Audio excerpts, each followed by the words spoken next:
প্রতিদিনই বাজারে আসার সময় আমার বডিগার্ড একটা করে আমাকে ফল দিয়ে দেয়। আর ফলটা খেতে আমার খুব ভালোই লাগে। মানে ফলে আমার কোনো না নেই। খুবই ভালো লাগে আমার ফল খেতে।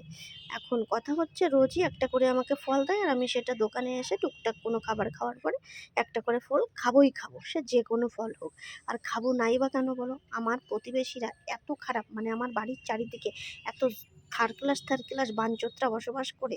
মানে কোন সময় তাদের সাথে আবার গন্ডগোল মারামারি বাজে যায়, সেই জন্যে ফল খেয়ে খেয়ে শরীরটার একদম তাগড়া বানাচ্ছি। যাতে গন্ডগোল বাধলি আর উল্টোপাল্টা কাজ করলি একদম সাউ ভাঙা এক চোয়ার দিয়ে সেটা গোটা সব ভেঙে থবো একেবারে।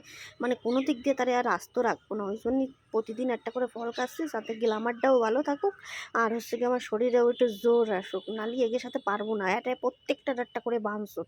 বুঝতে পেরেছো? আমি এমন জায়গায় বসবাস করি, আর কি কব, প্রতিবেশীরা খুব খারাপ আমার বাড়ির চারিদিকে। ওই জন্যই মানে সবসময় আমি তৈরি থাকতেছি কামান বন্দুক নিয়ে, একদম ভোদা ভাঙা চোদ্দ